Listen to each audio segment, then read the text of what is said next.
Hi, I'm Deborah, And I'm Mark. and we live in Brittany, France.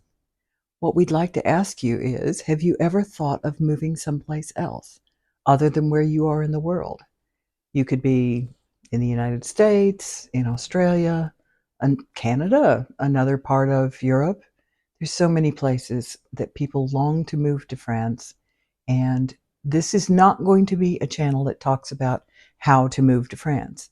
What we thought we would do is just share what an ordinary day-to-day life in France looks like. We're not renovating a chateau. We didn't buy a hovel in the middle of a field that didn't have a roof on it. We bought a village house, so that's what the name of this site is, this channel is A Village Life in France. We will show you day-to-day activities. We will occasionally have trips to the seashore or trips to pretty villages or just, how do we spend our time? We're retired now. Not everyone is who wants to move to France, but we can just give you an insight into non-Parisian, non-big city living, what it looks like to just go to the grocery store, go to the garden center, go and visit other places, find villages that have specific areas of interest or museums, or there's lots of things. So what was that?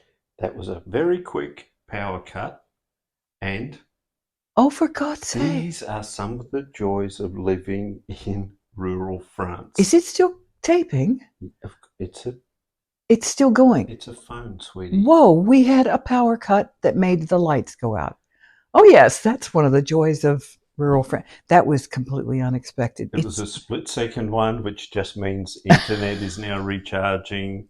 Oh my The God. television will be doing its thing. The fridge is like, I'm confused. How very accurate. Because we bought a house, and when we renovated it, one of the things we wanted to make sure we always had was a way to cook and a way to stay warm in the winter, because you do have power outages here. And we have a lot of electricity that runs on not so much solar, but wind power, and there's nuclear power plants in several parts of France.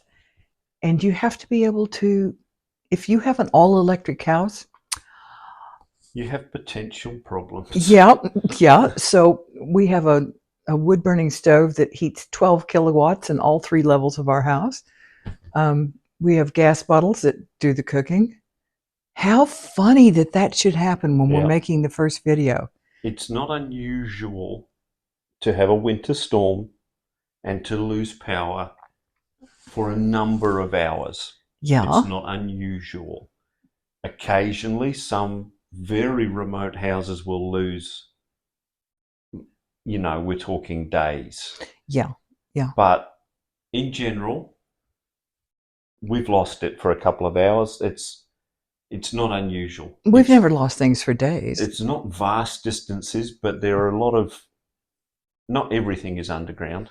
No. So all it takes is a pole to go down or a transformer to blow. It happens less and less, but it happens. It happens. Well, the thing is, one of the reasons we bought in a village was so we had more chance of keeping services going all the time, not having to worry about having a septic tank pumped out. We have town water, we have town septic, we have all of that sort of thing.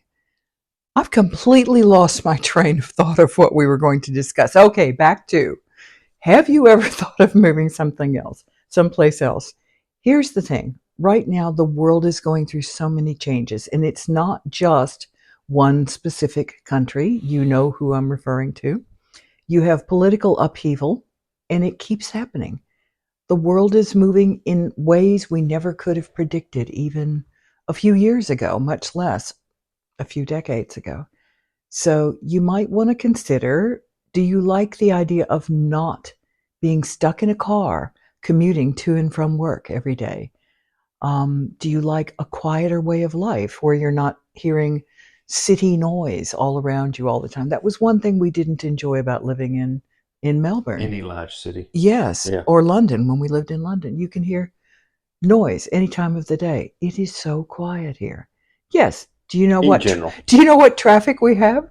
We have tractors going through the villages. They actually do. Seriously, um, but it's a less consumeristic lifestyle in France. For one thing, nobody worries about what do you wear. Nobody worries about.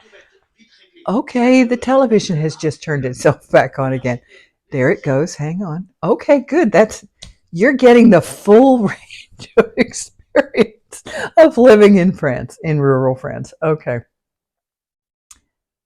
Where was I going with this? Your story. No, I mean, what was I discussing right at that moment? Okay. Less consumeristic. All right. That's for one thing. People don't feel the need to have a new car every year, a new house every year, a new kitchen every year, a new whatever. There's not a competition for how you look. People are very low key. And if you think even Paris is, no, this is living in a normal setting, a normal day to day, semi rural setting. So we have everything we need within a few minutes' drive.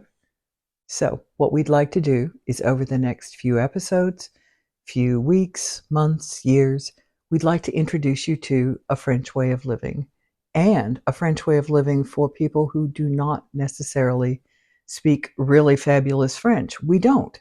All right. We have enough to get by. We're getting better all the time. But you need to understand that there's a lot to go on if you plan to ever live here. So, what we'll do next is we're going to have a set of little short videos of where were we? Pont l'Abbé over in the Finistère. So we will try and introduce things like that into these so you'll see what other places look like all over Brittany. It's a very beautiful part of France. Oh, it is. It's actually named the number one vacation spot for people in other parts of France to come here. So they come here in droves in the summer and during holidays like what, Christmas time. Yes.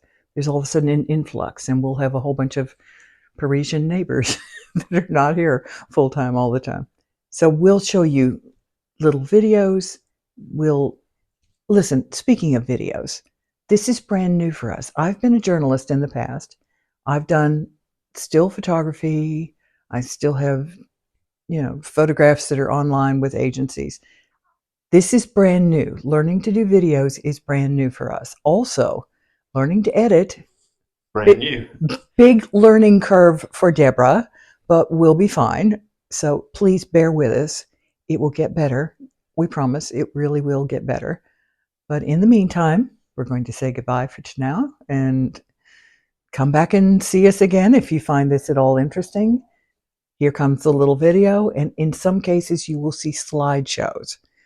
We'll get more into that later on. So I guess that's it. Okay. Au revoir. Yes. Come back soon. Bye.